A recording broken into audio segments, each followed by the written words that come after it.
सुप्रभात मेरे प्यारे बच्चों, आप सभी कैसे हैं। उम्मीद करता हूँ आप सब अच्छे से होंगे। ओके, आज हम लोग पढ़ाई करते हैं भूमि संसाधन के बारे में। भूमि संसाधन से तात्पर्य हम लोग ये देखते हैं कि किसे कहते हैं भूमि संसाधन, और ये इसके बारे में हम लोग अध्ययन करते हैं।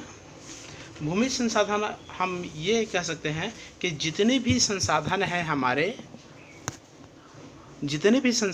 हमारे प्राकृतिक संसाधन जितने भी हैं, उन संसाधनों में सबसे ज़्यादा जो महत्वपूर्ण संसाधन है वो है भूमि संसाधन, है ना। इसलिए हम लोग कह सकते हैं क्योंकि ये भूमि संसाधन में हम लोग जो है कृषि कार्य भी किए जाते हैं, पशुपालन भी किए जाते हैं, उद्योग लगाए जाते हैं, यातायात के साधन भी लगाए जाते हैं, हम, है ना। ये सभी प्रकार से जो है हमारे इस धरातली संरचना पर ही हम लोग ये कार्य करते हैं। इसीलिए हम लोग जो है इसको अधिक प्रभावित कर सकते हैं, है ना, भूमि संसाधन।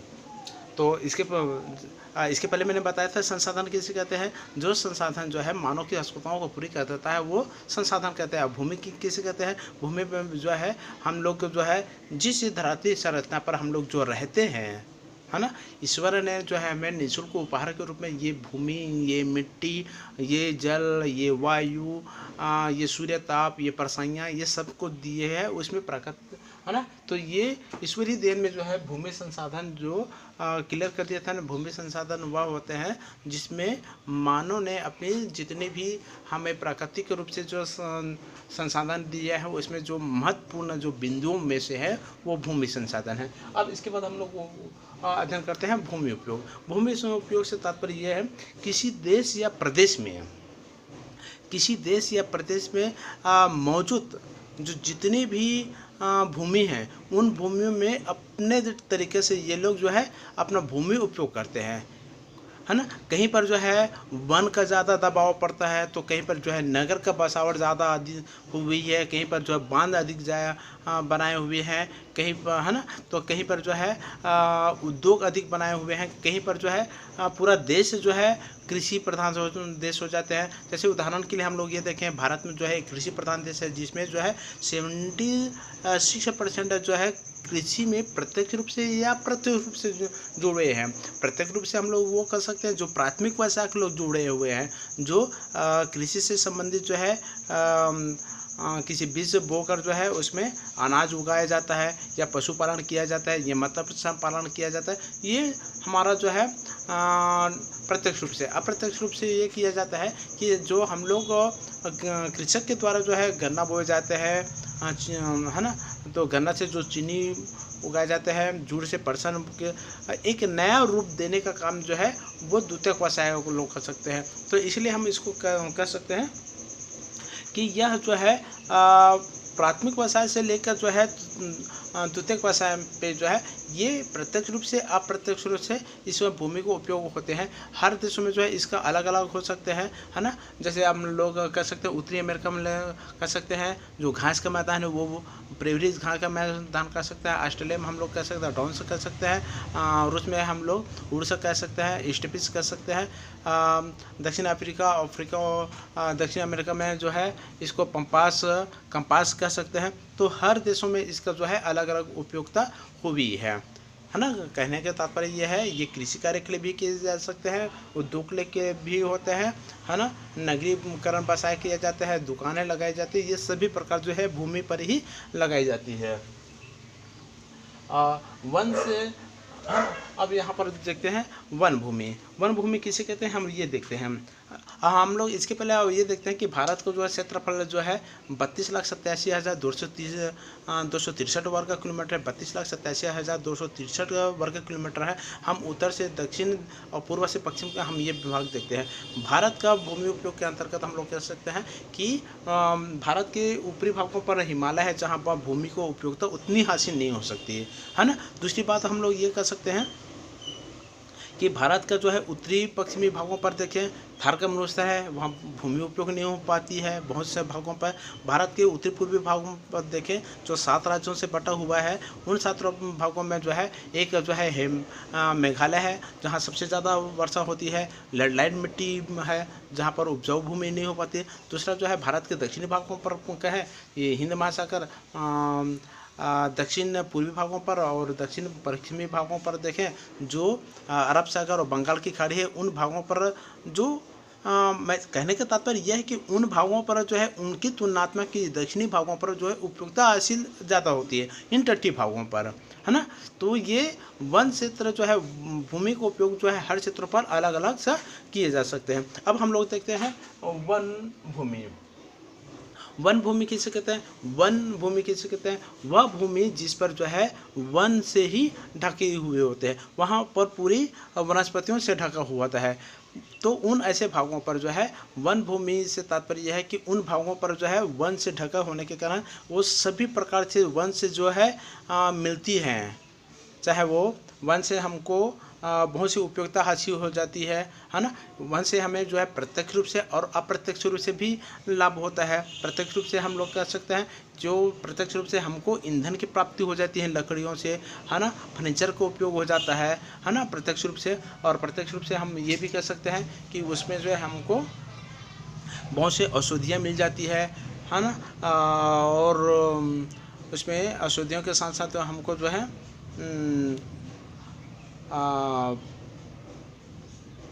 और फर्नीचर जो है उद्योग के लिए और कृषि कार्य के लिए भी किया जा सकता है। वनों से जो है हमको अप्रत्यक्ष रूप से भी प्राप्त हो सकती है, अप्रत्यक्ष रूप से प्राप्त होती है। तो सबसे पहले हम लोग देखें कि वनों के द्वारा ही कार्बन डाइऑक्साइड का जो भागों को कार्बन डाइऑक्साइड को उन भागों का जो है अवशोषित करके उनको अब्जॉर्ब करके जो है उसको सोख लेने के बाद जो है यह एक ऑक्सीजन का उत्कर्षण किया जाता है, जिसमें मानव जीवन के लिए एक अधिक महत्वपूर्ण होता है। दूसरा हम ये कह सकते हैं कि इन्हीं भागों पर वन से अप्रत्यक्ष रूप से हम लोग ये कह सकते हैं कि वनों का कार्बन डाइऑक्साइड गैस वायुमंडल के तापमान को स्थिर करती है ना। यही वन जो है कार्बन डाइऑक्साइड के भागों का जो है स्थिर करती है, जिससे जो है मानव जीवन के लिए शुद्ध हवाएं मिल पाती है। दूसरा जो है इस वनों के द्वारा जो है वर्षा अधिक मात्रा पे होती है ना।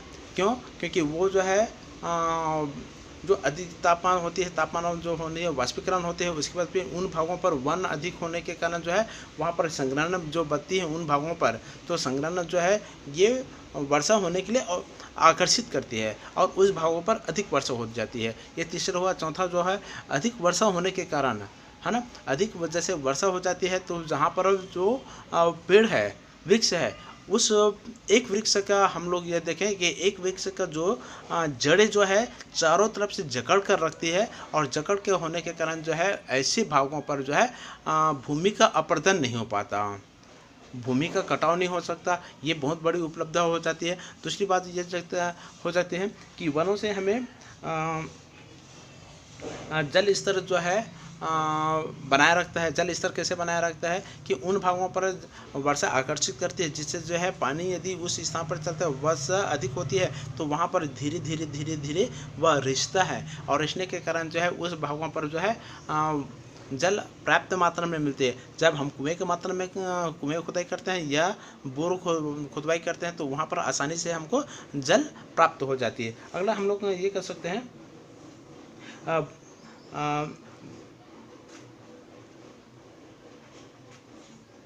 अगर हम लोग ये कह सकते हैं कि यहाँ पर वन होने से वातावरण शुद्ध मिलता है, जिससे लोगों का जो है सांस लेने में तकलीफ जो होती है वो बिल्कुल नहीं हो पाती, है ना। अगर हम लोग ये कह सकते हैं कि पर्यावरण जो है इसी प्रकार से हम 60 के दशक में देखें कि हमारे क्षेत्र पर जो है ये 14% जो वन क्षेत्र था, आज की स्थिति में ये जो 23% हो गई है। और 23% होने के बावजूद भी हम ये देख सकते हैं कि हमारे क्षेत्र पे जो है वन जो है कम इसीलिए कह सकते हैं क्योंकि ये जो है पर्यावरण संतुलन के लिए जो है होती है वो 33% होनी चाहिए, लेकिन वो 33% नहीं होकर वह 23%। तो हमको और वन्य भागों का वन रोपण अधिक करना चाहिए, जिससे जो है हमारे वातावरण जो है पर्यावरण संतुलित जो है एक संतुलित रह पाएगी। अगला हम लोग ये देखें उपवन किसे कहते हैं। अब ये देखें, उपवन वह भूमि या वह वन जिस पर जो है बाग बगीचे होती हैं, बाग बगीचे से तात्पर्य यह है कि उस वनों पे जो है फलदार वृक्ष होते हैं जिसमें पक्के फल या कच्चे फल दोनों के रूप में हमको प्राप्त हो जाती है, और ऐसे में जो है हम उसको वन भूमि कहते हैं।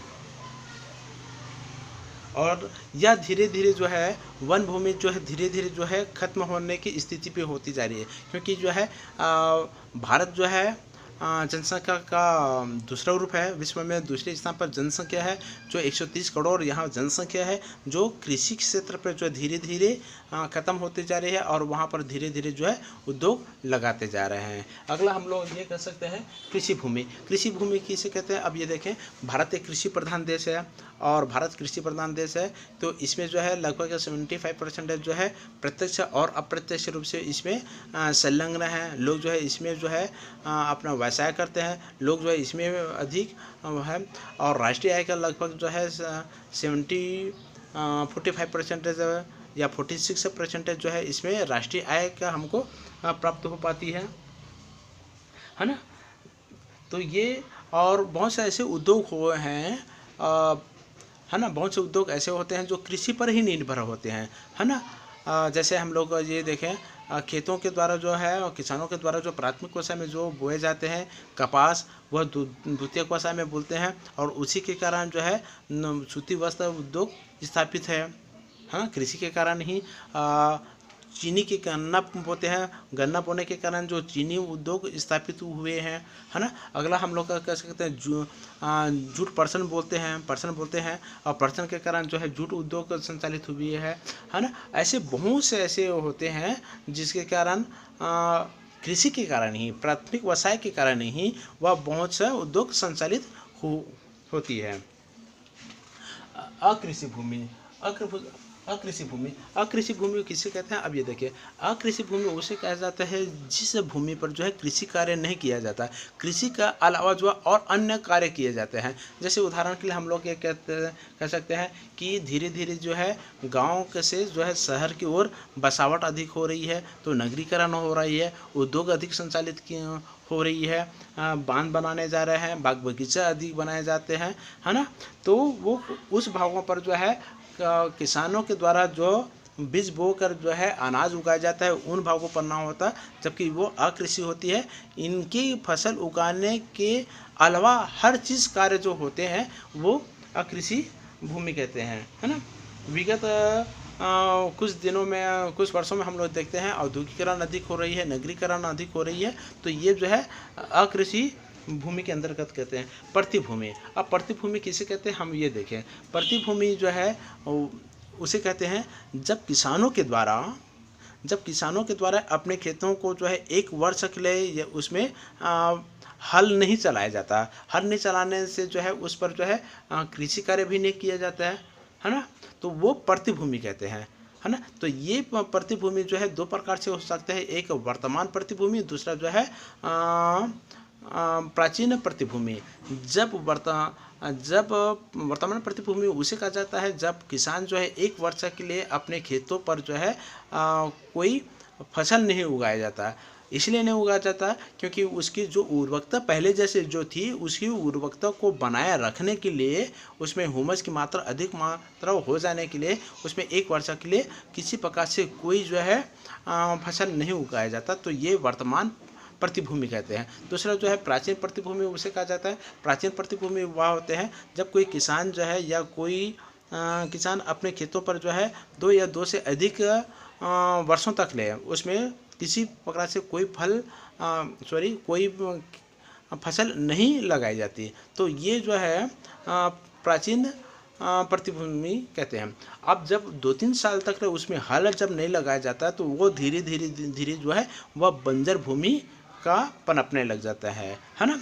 वह जो है प्रतिभूमि जो है लगातार में उसमें 2-3 साल तक उसमें यदि हल नहीं चलाए जाए तो वह बंजर भूमि का रूप ले लेता है, और बंजर भूमि मतलब जो है वह पूरी जकड़ लेता है। अगर हम देखें बंजर भूमि, अब बंजर भूमि उसे कहा जाता है, बंजर भूमि वह होती है जिसमें किसी प्रकार से कृषि कार्य नहीं किया जाता क्योंकि वह कृषि कार्य करने के लिए वह अनुपयुक्त होती है। तो इसको हम 2 प्रकार से हम बांट सकते हैं, पहला कृषि की संभावनाएं, दूसरा जो भूख संरक्षण। कृषि की संभावना यह होती है कि वहाँ पर जो है कृषि कार्य करने की संभावनाएं नहीं हो पाती है ना, कृषि कार्य करने की संभावनाएं बिल्कुल नहीं हो पाती, कृषि कार्य करने की संभावनाएं नहीं हो पाती। तो ऐसे जब वो कृषि कार्य करने की संभावनाएं नहीं हो पाती तो उसमें भूसरण अधिक हो जाता है ना, तो उस पर कृषि है ना। तो अगला हम लोग ये कह सकते हैं, साथ ही साथ हम लोग ये कह सकते हैं कि भूसरण की विधियों को के द्वारा, भू संरक्षण मतलब जो है मतलब जो है जमीन, और संरक्षण मतलब जो है भूमि का बचाव, और भू संरक्षण की विधियों के द्वारा उस पर जो है वानिकी लगाए के द्वारा, वानिकी की करने के अलावा जो है उस पर जो है और बहुत सी ऐसी कार्य किया जाए है ना, फूल पौधे ऐसे लगाए जाए जिसमें हमारी आमदनी अधिक हो सकती है ना। अगला जो है चराई भूमि। चराई भूमि उसे कहा जाता है, भारत एक कृषि प्रधान देश है और उस कृषि प्रधान देश में जो है खेती करने के साथ साथ जो पशु पाले जाते हैं और पशु पाले जाते हैं और उस पशु का जो है किसी चराई क्षेत्रों में ले जाते हैं और उस चराई क्षेत्रों में जो है उस भूमि पर ले जाते हैं और चारागाह के लिए जो जितने भी पशुओं के लिए जो खाने योग्य होते हैं वो जो है सुबह जाते हैं और शाम तक जो वापस वो चराई करके चारा चर कर जो अपने घर पे आ जाते हैं। तो ये जो है चराई भूमि। अगला जो देखते हैं सरकार द्वारा भूमि अधिग्रहण। सरकार द्वारा भूमि अधिग्रहण, सरकार द्वारा अधिग्रहण का मतलब ये होता है कि जब कोई सरकार चाहे केंद्र सरकार हो चाहे राज्य सरकार के द्वारा हो, जब कोई सरकार जो है चाहे निजी ज़मीन हो चाहे गांव के किसी भागों का हम लोग ज़मीन देखें, कि सरकार अपनी उपयुक्तता हासिल करने के लिए वहां पर जो है किसी न किसी रूप में, चाहे कोई शासकीय कार्य बना रहा हो, शासकीय कार्यालय बना रहा हो, चाहे अस्पताल बना रहा हो, चाहे सार्वजनिक किसी भी प्रकार से जो सरकार के द्वारा स्थापित की जा रहा है, तो ऐसे निजी ज़मीन को चाहे गांव का किसी व्यक्तियों के द्वारा उसको सार्वजनिक रूप से हो, तो ऐसा निजी व्यक्तियों के द्वारा या गांव के द्वारा सामूहिक रूप से हो, तो उसमें जो है बिल्कुल सरकार के द्वारा वो मुआवजा मिल जाती है। तो उसको कहते हैं सरकार के द्वारा भूमि अधिग्रहण, है ना। अब इसके बाद हम लोग कहते अध्ययन लेते हैं मृदा।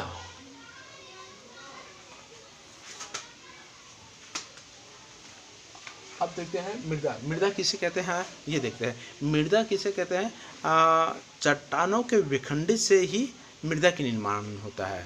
चट्टानों के विखंडित होने के बाद वह धीरे धीरे वह विखंडित भाग जो है धीरे धीरे जो है वो चूर्ण के रूप में हो जाते हैं और उस चूर्ण में जो है वो वनस्पतियों को सड़े गड़े जो भाग होते हैं उसको ह्यूमस कहते हैं, उसमें जीव की मात्रा पाई जाती है। साथ ही साथ जो है बहुत सी अन्य जो कीड़े मकोड़े जो है सड़ गड़ कर जो है उस मिट्टी में मिश्रण हो जाते हैं, तो वो ह्यूमस की मात्रा के कारण जो है ना, और ह्यूमस के कारण और छोटे छोटे जो है जीव जंतु जो उसमें सड़ जाते हैं, के साथ ही साथ जो है वो चट्टानों की चूर्ण जो होती है वो सभी मिश्रण जो होती है वो मिट्टी बनती है ना, ये मिट्टी कहते हैं।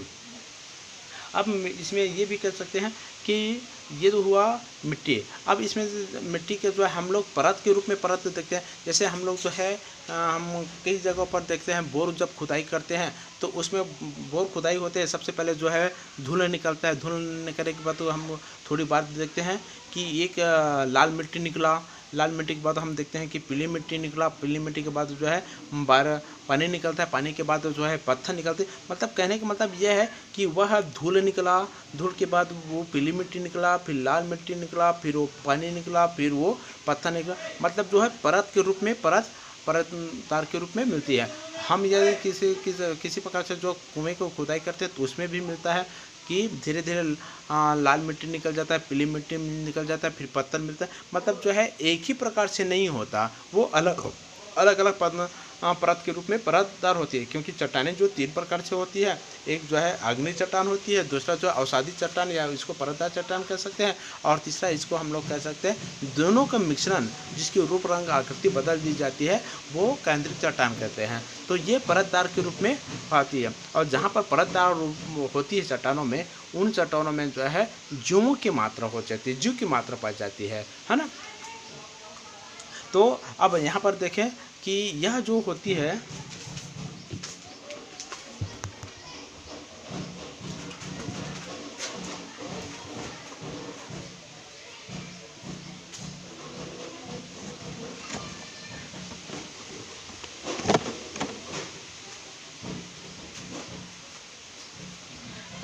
यहाँ पर हम लोग ये देख सकते हैं कि यह परत जो है 3 प्रकार से हो सकती है ना। एक जो है हम लोग आधारी परत कह सकते हैं। आधारी परत मतलब जो है आधार के रूप में हो सकता है, दूसरा जो है खनन के रूप में हो सकता है, और तीसरा जो है हम लोग जैविक परत के रूप में कह सकते हैं, है ना। तो ये जैसे उदाहरण के लिए ये मिट्टी का ये परत है, ये जैसे यहाँ पर हम लोग हैं, ये धीरे धीरे ये इस प्रकार से गहराई पर देखते हैं, है ना। तो ये जो है हम लोग उदाहरण के लिए देखते हैं, ये आर है ना। तो ये आधारी परत कह सकते हैं, वो मतलब इसको जैविक परत कह सकते हैं।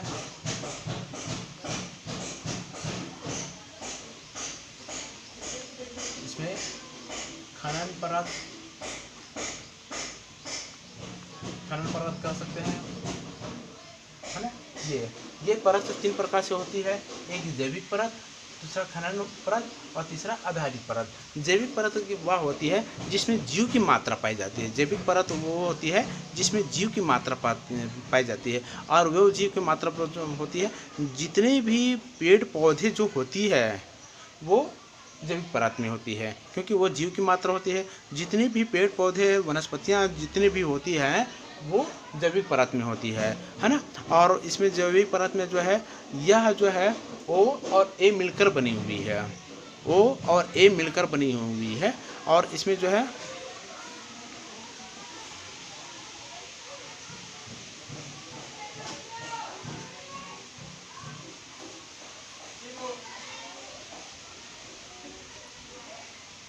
ना।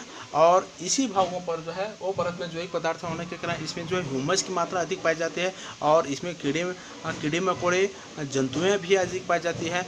यह जो ओ परत के साथ साथ जो ए परत है जो है दोनों का मिश्रण होता है। यह बी परत जो होती है वो ए परत जो होती है खनन परत के अंतर्गत भी आता है, लेकिन खनन परत के अंतर्गत जो है उतना प्रभावशील नहीं होता है जितना कि ए जो है जैविक परत के अंतर्गत आती है, जैविक, है ना। जैविक परत और जैविक परत जो है हर स्थानों पर अलग अलग की मोटाई के रूप में होती है। जैविक परत जो है हर स्थानों पर जो भूमि को उपयुक्तता के जो है हर स्थान पर जो है अलग अलग रूप में मिलते हैं। जैसे हम लोग ये देखें, जहाँ पर नदी घाटी होती है वहाँ पर जो है नदी घाटी में इसकी मोटाई अधिक होती है ना, इसकी मोटाई अधिक होती है। और जहाँ पर भूमि का जो अपरदन होता है ना, भूमि का जो अपरदित होते हैं, अपरदन कैसे होता है, जहाँ पर ज़्यादा वर्षा होती है, अधिक वर्षा होने के कारण उस वर्षा के जल के कारण जो है मिट्टी का कटाव हो जाता है, तो जैविक परत में ही पाई जाती है ना। और दूसरा जो हम लोग कह सकते हैं खनन परत। खनन परत वह हो जाता है जहाँ पर उत्खनन किए जाते हैं, जहाँ पर सभी प्रकार के खनन निकाले जाते हैं, चाहे लॉयस का कहें, चाहे बक्साइट का कहें, चाहे तांबा का कहें, किसी भी प्रकार के जो उत्खनन किया जाता है वो जैविक परत में होती है। यह जो है इसमें जीवों की मात्रा बहुत कम मात्रा होती है, क्योंकि यह भाग जो होती है जिसमें उतनी जड़ें तक नहीं पहुँचे। जैसे उदाहरण के लिए हम लोग देखें, जैसे टमाटर है, टमाटर का जो हम जैविक परत में होती है, और उसकी जो जड़ जो होती है वो जैविक परत में ही पहुंच पाती है ना, खनन तक नहीं पहुंच पाती। अर्थात जो है वो एक पेड़ जैसे आम के पेड़ का है, वो आम का पेड़ क्या है, उसकी जड़ें जो है बहुत गहराई तक जाती है, तो वो जड़ें जो है जैविक परत के अलावा जो होती है ये खनन परत तक पहुंच जाती है ना। तीसरा जो है आधार परत। आधार परत वह होते हैं जो स्तंभ होता है, सबका आधार होता है, और वह आधार जो होता है वो सी और आर मिलाकर बनती है ना। अब यहाँ पर देखें भारत में मृदा वितरण देखें, भारत में मृदा वितरण यहाँ पर जो है मृदा कितने प्रकार से होती है, 6 प्रकार से होती है। भारत में मिट्टियों के प्रकार जो है 6 प्रकार से होते हैं। पहला जलोढ़ मिट्टी कह सकते हैं, दूसरा जो है काली मिट्टी कह सकते हैं, तीसरा लाल मिट्टी कह सकते हैं है ना, लाल और पीली मिट्टी कह सकते हैं, चौथा जो है लाइट मिट्टी कह सकते हैं, और चौथा जो है पर्वतीय मिट्टी कह सकते हैं, शुष्क भागों पर पाई जाने वाली मिट्टी कह सकते हैं। पहले जलोढ़ मिट्टी। जलोढ़ मिट्टी वह होती है जहाँ पर नदियाँ जहाँ से गुजरती है उनके आसपास में जो बारीक कण वाला जो होती है, जिसमें उपजाऊपन की मात्रा अधिक होती है, जिसमें रेत के साथ साथ जो है मिट्टी और रेत की मात्राएं होती है, जिसमें अधिक मात्रा में ह्यूमस की मात्रा पाई जाती है, इसमें जीवों की मात्रा पाई जाती है, इसमें पानी सूखने की क्षमताएं अधिक हो जाती है, तो ये चूना और फास्फोरस से बनी होती है, वो कहला जाता है जलोढ़ मिट्टी। भारत जो में है नदियों का जाल बिछा हुआ है, भारत जो है नदियों का जाल बिछा हुआ है, जिसमें भारत पे पूरी जो है जलोढ़ मिट्टी बिछाई गई है। और ये जलोढ़ मिट्टी जो है संसार में सबसे ज़्यादा जो है उत्तरी मैदान पे, ये उत्तरी मैदान में से संसार में सबसे ज़्यादा जो भाग जो है 3 मीटर के गहरे तक पाई जाती है। ये और संसार में ये परिस्थितियाँ देखने को मिलती है। दूसरा जो है हम लोग कह सकते हैं काली मिट्टी। भारत के हम लोग जो है पश्चिमी भागों पर देखें काली मिट्टी है। काली मिट्टी का निर्माण किस प्रकार से होता है, ज्वालामुखी के उद्भेदन से जो निकली हुए मैग्मा का ठंडा होने से जो है जो आग्नेय का निर्माण होता है ना। उस चट्टानों को विखंडित हो जाती है, विखंडित हो जाने के बाद जो मिट्टी का रूप धारण कर लेती है वो आग्नेय सेल है ना। और आग्नेय सेल का विखंडित हो धीरे धीरे हो जाती है तो वो काली मिट्टी का निर्माण करती है। काली मिट्टी जो है पानी सोखने की क्षमता अधिक होती है ना। काली मिट्टी में पानी सोखने की क्षमता अधिक होती है। पानी सोखने की क्षमता अधिक होती है तो इसमें जो है हम आसानी से वर्षा की पहली बारिश में ही इसमें हम आसानी से हल चलाए जा सकते हैं, और वर्षा जब हुई तो इसमें हल नहीं चलाए जा सकते हैं है ना। तीसरा जो है लैटराइट मिट्टी। भारत के हम उत्तरी पूर्वी भागों में देखते हैं जहाँ पर अधिक वर्षा होती है, उन भागों पर लैटराइट मिट्टी पाई जाती है ना।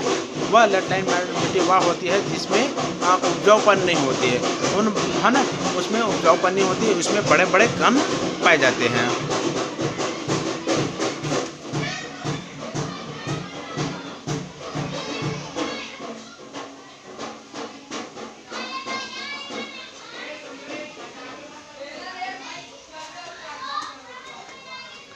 अगला जो है शुष्क भूमि उसे कहते हैं जहाँ पर तापमान अधिक होती है। तापमान अधिक होने के कारण उस भागों पर जो है उष्णता इतनी अधिक हो जाती है जो मिट्टी जो है एक मृत अवस्था में हो जाती है। मृत अवस्था में जब हो जाती है तो उसमें जो है मरुभूमि कहते हैं, और उसमें जो है रेत ही रेत हो जाती है ना। तो ये जो है मरुभूमि एक कह सकते हैं हम उसको लाल एवं पीली मिट्टी है ना। लाल और पीली मिट्टी जो हम लोग जो मुरुम के कहते हैं ना, वो लाल मिट्टी। अगला जो है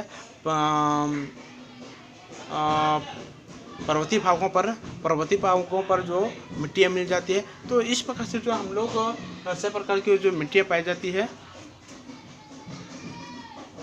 ना। भूमि निर्मीकरण और संरक्षण उपाय है ना। भूमि का निर्मीकरण किसे कहते हैं? भूमि का निर्मीकरण हम उस प्रकार से हम कर सकते हैं, मानव अपने क्रियाकलापों के द्वारा जो बहुत से ऐसे कार्य कर डालते हैं जो मिट्टी की जो भूमि की जो उपयुक्तता हासिल होती है पहले, वो धीरे धीरे कुछ अपने ऐसे क्रियाकलाप करते हैं जिसके कारण जो पहले उपयुक्तता हासिल होती है वो उपयुक्तता वो पहले से तुलनात्मक में कम हो जाती है। तो पहले हम लोग ये देखें बाढ़ के कारण, जैसे है ना, उदाहरण के लिए देखें कहीं पर जो है बाढ़ के कारण जो उसके आसपास के जो खेतों में वो बाढ़ के कारण जो उन खेतों पर जो है रेत बिछ जाती है, और रेत बिछ जाने के कारण जो पहले के जो तुलनात्मक में वहाँ पर जो कृषि कार्य होते थे, रेत हो आ जाने के कारण वहाँ पर जो है कृषि कार्य नहीं करने योग्य नहीं हो पाता।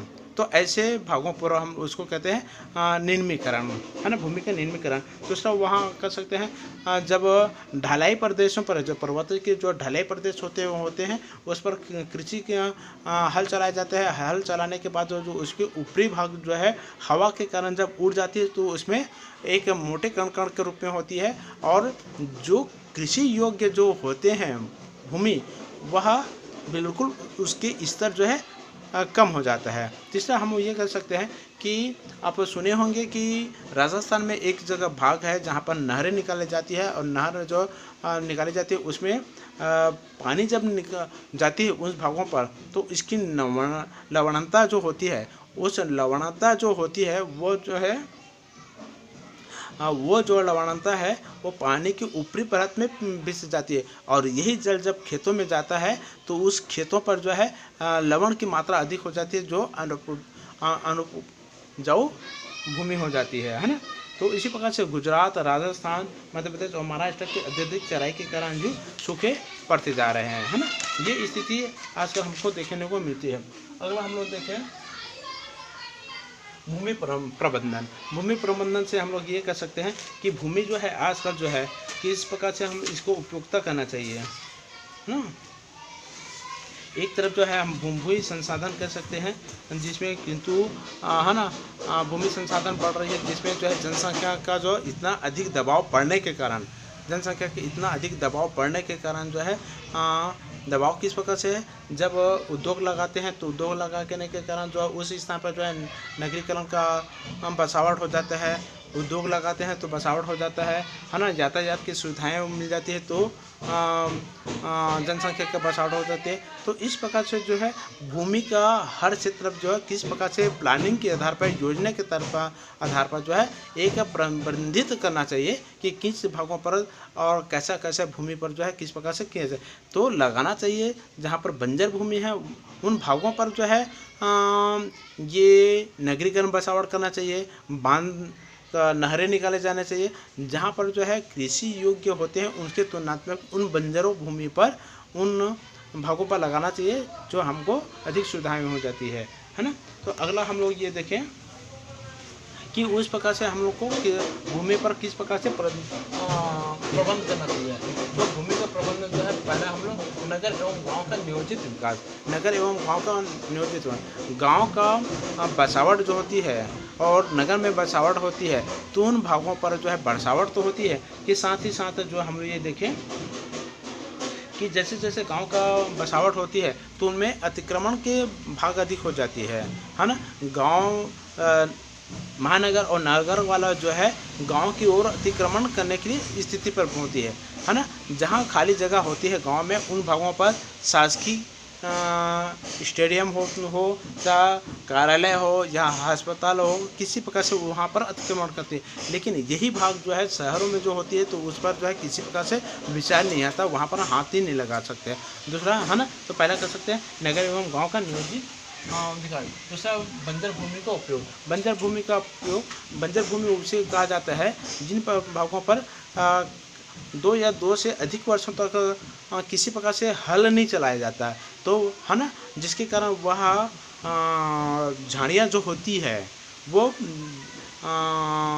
ज़मीन को जकड़ कर रखती है, पूरा बंद कर रखती है, बहुत कठोर हो जाती है। तो ऐसे भागों पर जो बंजर भूमि होती है तो उसका उपयोग किया जाना चाहिए। जहाँ पर हम लोग को किसी प्रकार से जो कार्य किए जाते हैं है ना, जहाँ पर उपजाऊपन भाग होती है वहाँ पर किसी प्रकार से शासकीय कार्यालय का शासकीय सरकार जो है किसी प्रकार से व्यवस्थित करती है कि वहाँ पर बनाने के लिए, तो ऐसी जगहों पर ना होकर बंजर भूमि पर ही बनानी चाहिए। तीसरा हम लोग ये समझते हैं प्रतिभूमि का उपयोग। प्रतिभूमि का उपयोग जो है प्रतिभूमि जो है 1 वर्ष के लिए किसान यदि छोड़ देता है, उन भागों पर यदि कृषि कार्य नहीं किया जाता है तो उसमें जो है ह्यूमस की मात्रा अधिक हो जाती है ना। ह्यूमस की मात्रा अधिक होने के कारण जो है 1 साल कर दिया जाता है और 2-3 वर्ष के लिए छोड़ दिया जाता है तो उसके प्रतिभूमि, तो ऐसे भागों का उसको उपयोग करना चाहिए। सरकार के द्वारा ऐसा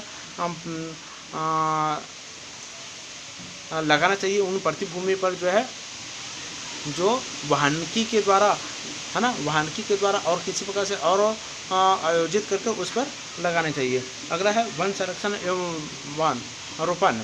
वन धीरे धीरे वन का कटाई जो है बहुत बढ़ती जा रही है, इसलिए बढ़ती जा रही है जैसे जनसंख्या बढ़ती जा रही है, जनसंख्या दबाव के कारण, जनसंख्या अधिक होने के कारण, है ना, कि वहाँ पर जो है नगरीकरण और औद्योगिकीकरण के कारण जो है वो वृक्ष को जो है धीरे धीरे काटते जा रहे हैं। जितने सुख सुविधाएँ होती जा रही है यातायात के कारण, है ना, ये सभी को उसको वृक्षों को काटी जा रही है। जबकि हमारे देश में जो है अभी भी 23% वन भाग है जो हमारे पर्यावरण संतुलन के लिए वो पर्याप्त मात्रा में है। 33% होना चाहिए, तो हमको और अधिक रोपण करना चाहिए, वृक्षों का रोपण अधिक मात्रा में हमको करना चाहिए।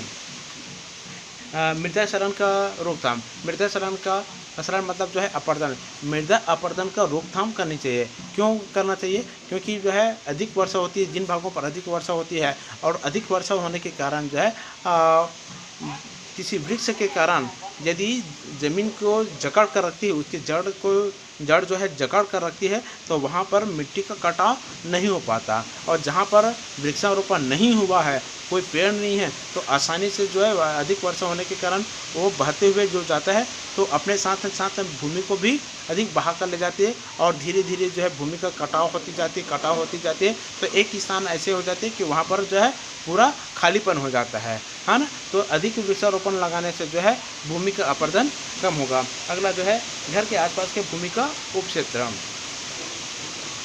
घर के आसपास की भूमि का उपयोग, घर के आसपास की भूमि को अधिक मात्रा में करना चाहिए, जिससे हमको अधिक उपयोगिता होना चाहिए। भारत जो है कृषि प्रधान देश है, जिसके कारण जो है और अधिक आसपास के क्षेत्रों में महिलाओं को और जो कार्य करने थोड़ा अपंगता हो वो उसमें अपना भागीदार बना सकता है ना। ये हुआ हमारा आज का कोर्स खत्म। अब इसके अंतर्गत एक और हम देखते हैं कि हम मिट्टी के बारे में देखें तो इसमें क्या क्या और आ सकता है, इसके बारे में हम लोग थोड़ा सा अध्ययन करें।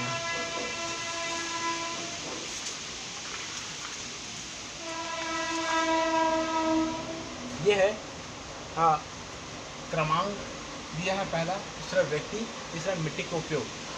व्यक्ति कुम्हार आया है, उस कुम्हार जो है मिट्टी के द्वारा क्या किया जा सकता है ना, मिट्टी के खिलौने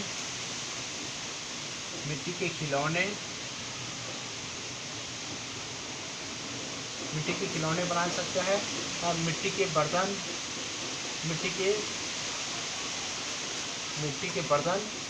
बनाए जा सकते हैं, है ना।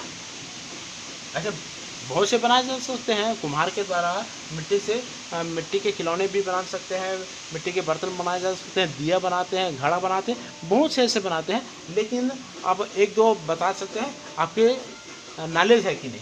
दूसरा जो है किसान मिट्टी का क्या उपयोग करते हैं? कृषि कार्य करने के लिए। और क्या हो सकता है? कृषि कार्य करने के अंतर्गत जो है बागवानी के लिए कर सकते हैं,